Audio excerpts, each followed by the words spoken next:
दोस्तों, इतिहास में कुछ घटनाएं ऐसी होती हैं जो रातों रात लाखों जिंदगियां बदल कर रख देती हैं।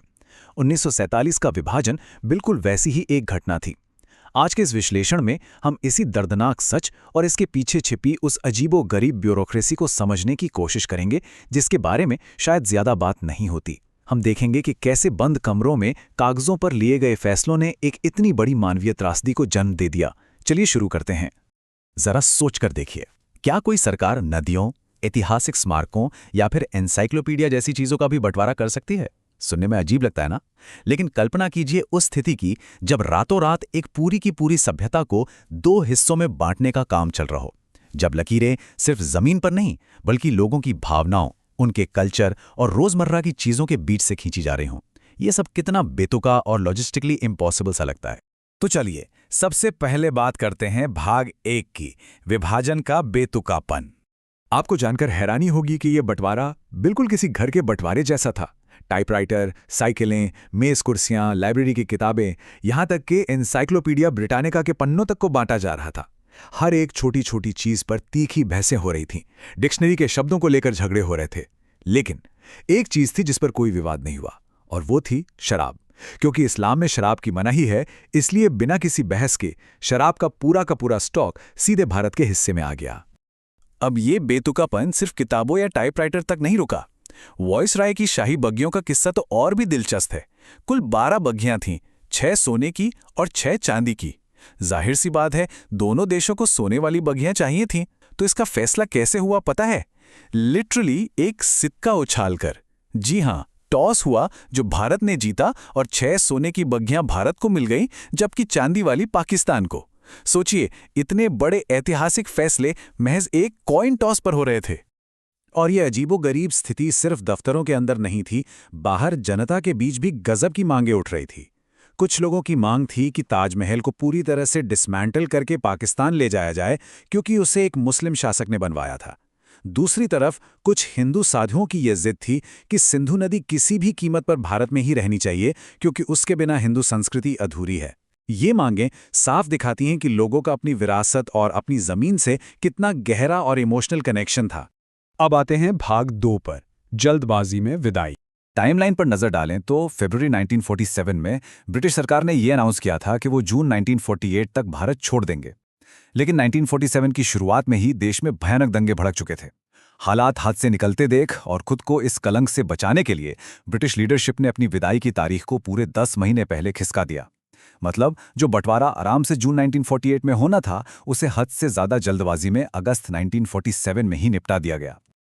और ये जो स्वतंत्रता दिवस की तारीखें हैं ना, इसके पीछे की सच्चाई तो सच में हैरान कर देने वाली है। पाकिस्तान 14 अगस्त को और भारत 15 अगस्त को आज़ाद हुआ। इसका कारण कोई बड़ा राजनीतिक फैसला नहीं था, बल्कि ये सिर्फ इसलिए किया गया ताकि लॉर्ड माउंटबेटन दोनों देशों के समारोहों में खुद जा सके। जी हां, सिर्फ उनकी शेड्यूलिंग की सुविधा के लिए। ये साफ दिखाता है कि कैसे लाखों लोगों की किस्मत तय करने वाले फैसले किसी एक इंसान की पर्सनल कन्वीनियंस के हिसाब से लिए जा रहे थे।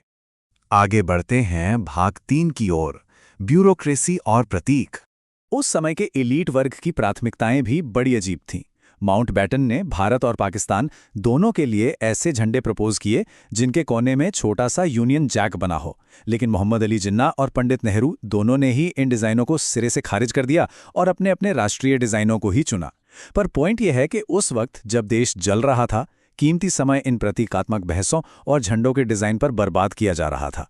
और ये फैक्ट शायद सबसे ज्यादा डिस्टर्बिंग है। 14 अगस्त 1947 को जब आज़ादी मिलने में बस कुछ ही घंटे बचे थे और सड़कों पर खौफनाक कत्लेआम हो रहा था, तब लॉर्ड माउंटबेटन अपनी पत्नी एडविना के साथ एक Hollywood comedy film my favourite brunette देख रहे थे। बाहर लोगों की जान जा रही थी और अंदर एलीट वर्ग आराम से हॉलीवुड फिल्म एंजॉय कर रहा था। ये असंवेदनशीलता इस पूरी प्रोसेस के खोखलेपन को एकदम बेनकाब कर देती है। और अब हम पहुंचते हैं भाग 4 पर, the Radcliffe line. Cyril Radcliffe, एक ब्रिटिश वकील जिन्हें भारत और पाकिस्तान के बीच बॉर्डर खींचने का इतना बड़ा काम सौंपा गया था, और उनका एक्सपीरियंस क्या था? एकदम जीरो। उन्हें भारत की संस्कृति, भूगोल, यहाँ की नदियों या गांवों की रत्ती भर भी जानकारी नहीं थी। बंटवारे से बस कुछ ही हफ्ते पहले उन्हें पहली बार भारत बुलाया गया था। एक ऐसे इंसान को इतने बड़े काम के लिए चुना गया जिसने अपनी जिंदगी में कभी भारत की जमीन पर कदम तक नहीं रखा था। जाहिर है, रैडक्लिफ ने जो भी लकीरें खींची उनसे ना तो भारतीय नेता खुश हुए और ना ही पाकिस्तानी नेता। हर तरफ से उनकी जम के आलोचना हुई। और इसका नतीजा, रैडक्लिफ को इस काम के लिए 2000 पाउंड की भारी भरकम फीस मिलने वाली थी, लेकिन उन्होंने इसे लेने से साफ इनकार कर दिया। शायद उन्हें भी अंदर ही अंदर ये रियलाइज हो गया था कि उनकी उन मनमानी लकीरों ने सब कुछ तबाह कर दिया है और किसी का कोई भला नहीं हुआ। अब देखिए ये गलती कितनी भारी पड़ी। 15 अगस्त को आज़ादी का जश्न तो मन गया, लेकिन सीमा रेखा वाली रिपोर्ट को जानबूझकर छिपा के रखा गया। इसे पब्लिश किया गया 17 अगस्त को। इसका सीधा सा मतलब ये था कि 2 दिन तक लाखों लोग पूरी तरह से कंफ्यूज्ड थे। उन्हें पता ही नहीं था कि वो जिस पंजाब में खड़े हैं वो पाकिस्तान है या हिंदुस्तान। वो बस अंधेरे में अपनी जान बचाने के लिए इधर से उधर भाग रहे थे। इतिहासकार लियोनार्ड मोज़ली ने इस बात को बहुत ही सटीक तरीके से समझाया है। वो कहते हैं कि अगर रैडक्लिफ रिपोर्ट पहले पब्लिश हो जाती तो लोगों को कम से कम ये तो पता होता कि कौन सा हिस्सा किस देश में जा रहा है।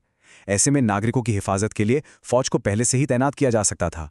ये सिर्फ एक गलत लकीर खींचने की बात नहीं थी, बल्कि जानकारी छिपाने की इस ब्यूरोक्रेटिक गलती ने इस पूरे खून खराबे को कई गुना बढ़ा दिया। आखिर में आते हैं भाग 5 पर, भयानक मानवीय कीमत। उस बिना सोचे समझे खींची गई लकीर का असर ये हुआ कि एक ही झटके में लाखों लोग गलत तरफ फंस गए। 50 लाख हिंदू और सिख रातों रात पाकिस्तानी पंजाब में फंस गए और 50 लाख मुसलमान भारतीय पंजाब में। बिना किसी वार्निंग के, बिना किसी तैयारी के पूरे 1 करोड़ लोगों की जिंदगी और उनका फ्यूचर अचानक से दांव पर लग गया था। कुरुक्षेत्र रिफ्यूजी कैंप का ये किस्सा तो एकदम अवास्तविक सा लगता है। ये कैंप सिर्फ 1 लाख लोगों के लिए बना था, लेकिन वहां क्षमता से 3 गुना ज्यादा लोग भरे हुए थे। भुखमरी, दर्द और विस्थापन के उस खौफनाक माहौल के बीच एक बड़ी अजीब सी चीज हो रही थी। सरकार की तरफ से शाम को 15,000 शरणार्थियों को एक साथ डिज्नी की फिल्में दिखाई जाती थी। मतलब एक तरफ लोग अपना सब कुछ खो चुके हैं और दूसरी तरफ उन्हें डिज्नी मूवीज दिखाई जा रही हैं। ये कॉन्ट्रास्ट सच में हैरान करता है।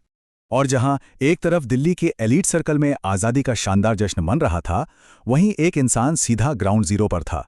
15 अगस्त को महात्मा गांधी दिल्ली के किसी भी कार्यक्रम या जश्न में शामिल नहीं हुए। वो कलकत्ता में थे, जहां वो हिंदू मुस्लिम दंगों की आग को बुझाने और लोगों की जान बचाने की लगातार कोशिश कर रहे थे। ये फर्क साफ नजर आता है कि कौन हकीकत से जुड़ा था और कौन जश्न में डूबा था। 14 मिलियन यानी लगभग 1 करोड़ 40 लाख लोग। इस नंबर को जरा प्रोसेस कीजिए। ये कोई छोटा मोटा आंकड़ा नहीं है।